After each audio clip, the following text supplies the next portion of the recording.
got some major Bears rumors and news to dive into. My name is Harrison Graham from Bears Now by Chat Sports. Are the Bears going to draft a quarterback with their top selection? We'll dive into that. What is the latest on Jim Harbaugh? Some contract buzz about a potential extension with Michigan and whether or not he has intentions to return to the NFL. Hall of Famer, a Bears Hall of Famer nonetheless, believes that Justin Fields can be the guy. All that and more coming up here on Chicago Bears Now. Don't forget to subscribe. Let's get to 81,000 subs here on the channel. Okay, here we go. Let's kick off this Bears rumors roundup. Are the Bears taking a quarterback at the top of the NFL draft? Two smoking Jays. People are talking. People have been talking. I wouldn't say there's any new report out there, but Brad Biggs of the Chicago Tribune did do like a little Q&A written article, and he did have this quote in there saying signs point in one direction, drafting a quarterback at or near the top of the draft. Now, that was taken a little bit out of context. We'll get to that in a second. Caleb Williams and Drake Maye are the top two quarterback prospects, of course, and look, for Justin Fields, if he wants to avoid that fate, obviously he needs to play really well down the stretch to prove his worth. Now, aggregators ran with this Brad Biggs thing, and he finally had enough. He said it was not a report. It was an opinion expressed to a question in a mailbag, but I'm going to guess you didn't bother to read it. Now, what I will say is it feels like an informed opinion, right, where Brad Biggs is pretty tapped in. He's had plenty of scoops before, and you know, I do think he's probably using past experience with this franchise and has probably heard some things to kind of get a gut feeling of what he thinks is going to happen. Now, he's not saying for sure one way or the other. I will say this, that I do think the Bears are going to consider drafting a quarterback this year more than they did last year. I don't think they ever really considered that. I know they did their homework on C.J. Stroud and Bryce Young and Anthony Richardson, etc. It never felt like to me they were going to move on from Justin Fields last year. I think they wanted to get more of an evaluation this year. Now, unfortunately, he did miss the 4 games, which I do think stunted that evaluation a little bit. And look, there's no doubt that year over year he has improved as a passer. Like, the numbers suggest that. When you watch him play, it suggests that. After a kind of an ugly start this year, I thought he's played a lot better in his last 4 or 5 games overall. I'm not saying it's a perfect product or anything like that.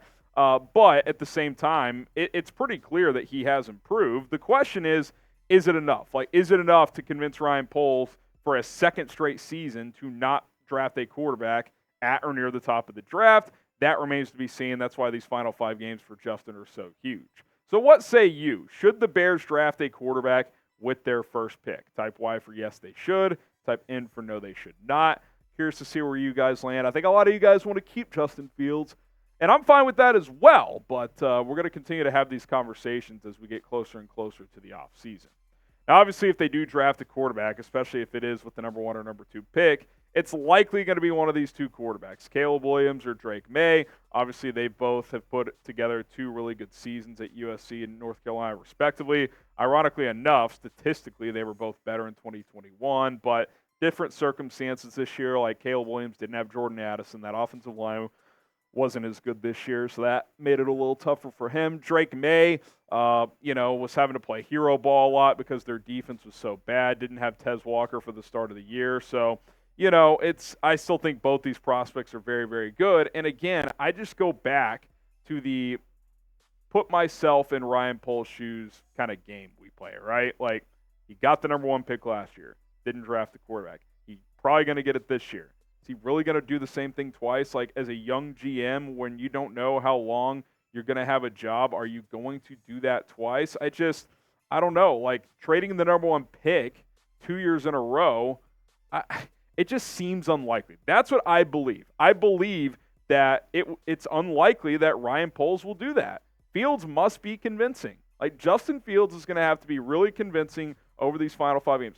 Define convincing. Well, he has way more touchdowns than turnovers. He doesn't take a ton of sacks. They win games, like win 4 out of 5 down the stretch here and do so in impressive fashion. So we'll see what happens. And look, fair or not, life isn't always fair. That's not my quote. That's Justin Fields' quote. So We'll see how this ends up playing out for him and the Bears, but it's just very rare that a team gets the number one pick 2 years in a row, and to not take a quarterback in either of those two cases, it just seems unlikely. Again, I'm not saying that's what I would do. I just think that's probably where this thing is most likely heading, at least.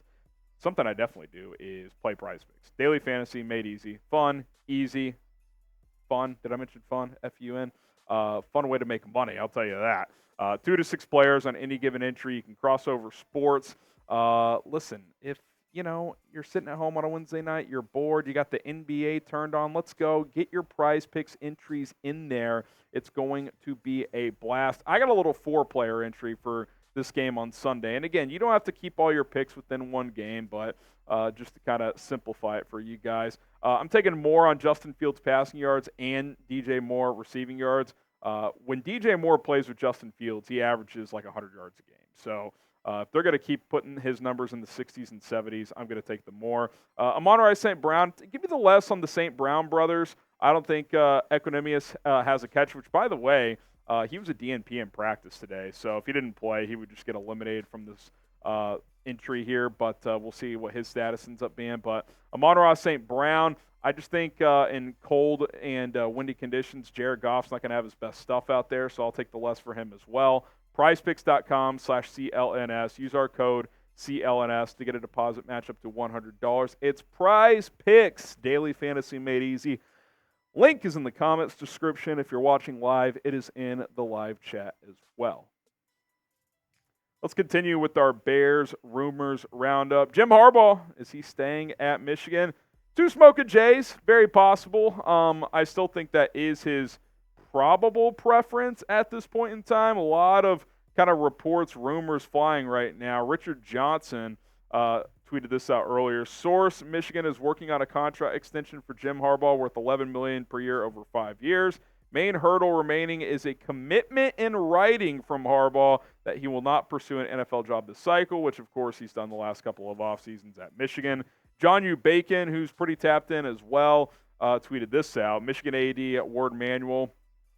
Michigan leaders and lawyers are finalizing Harbaugh's contract, 5 years, $55 million, which will make him the highest paid coach in the Big Ten, as promised weeks ago. The ball is now in Harbaugh's court. That kind of goes back to what we were saying on the show on Monday. Like, there was kind of a verbalized, agreed-to deal in place, but then all the Connor Stallion stuff came out, so that kind of paused things. So interesting to see Bacon say the ball is in Harbaugh's court now, and that kind of ties back to the first tweet of the whole not flirting with the NFL thing that needs to be in writing. So we'll talk more about that in a second. And then Dan Wetzel, who a lot of you guys probably know, covers college football for Yahoo Sports. He says contract negotiations between Michigan and Jim Harbaugh are ongoing, including an extension at just under $11 million per year.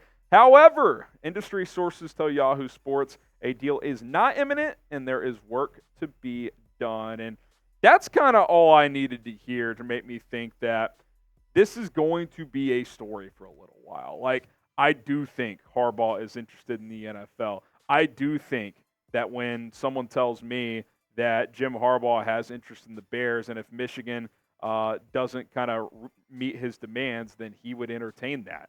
I do think the new sticking point right now could be this whole NFL thing. I think Harbaugh likes the idea of A, getting attention, and B, returning to the NFL for the right opportunity. So I think he might be reluctant to sign that contract if that means no matter what, he's not allowed to talk to the NFL until at least a year from now. So, because if you're Jim Harbaugh and you go out and win a national championship this year, you might say, I've done everything I need to do at Michigan. I'd rather go back to the NFL where I don't have to deal with recruiting. I don't have to deal with the transfer portal. I don't have to deal with school presidents and conference commissioners and this and that. I just got to coach adults. Like, it's a different deal, man. So I do think this could be a new sticking point. So definitely something to monitor at this point in time when it comes to Jim Harbaugh, who, as you guys know, I am a big fan of. I'm a believer in him as a football coach.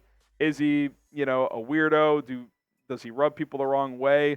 Could he even be a jackass in certain circles? Yeah, I think all that's probably got some truth to it, but at the same time, the guy's a winner. We know that. And again, if you missed it, on Monday, details we've heard, and by we I mean me and the team at Chat Sports, is that he would prefer to stay at Michigan. That has not necessarily changed. There appears to be from Harbaugh's camp a Christmas Day deadline for a new contract, and he will assume that if his needs aren't met by Christmas Day, excuse me as I scratch my neck here, then he will assume Michigan's not super serious since he had a verbalized agreed-to deal in place months ago, according to what we've been told, and those reports from earlier suggested that as well, and that apparently the Bears are the one team in the NFL he's got major interest in right now. He would be open to talking to the Bears without a new deal at Michigan, still feels the love in Chicago from his playing time there, and we've also been told that he likes the idea of potentially building the Bears, a team he played for, just like Michigan, a team he played for, in his image, rebuilding them, getting them back to the mountaintop. So this will all be very fascinating. I think if Michigan reaches all the things he wants contractually, he'll probably stay there. But if not, I definitely think the door is open for a potential return to the NFL and possibly the Chicago Bears. So where do you think Harbaugh is going to be coaching next year? If you think it's the Wolverines type MICH for Michigan, I think it's going to be the Bears type CHI for the Chicago Bears. Maybe you think it's going to be somewhere else in the NFL type O for other, or hell, if you want to be courageous, put a different team name down below in the comments. But I do think it'll be Michigan or Chicago. It's just a matter of how things play out with those contract negotiations with Michigan. Okay, one more here. Justin Fields, is he a potential superstar? Put that in quotes because that is a quote from someone we're going to get to in a second.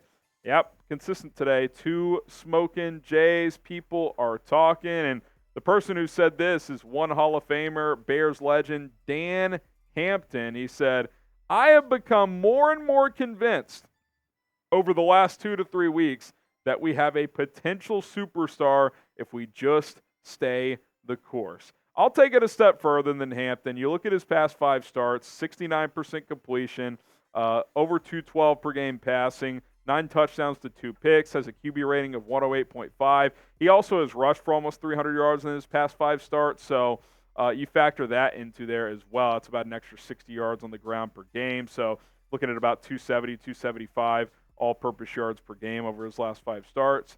We've known forever the talent's undeniable. I mean, there's nothing from a physical standpoint he can't do. I think even the Fields naysayers would agree with that. Like, he's got all the physical tools you want. He's got plenty of arm strength, plenty of arm talent. Yes, those are 2 different things. He's got both of them.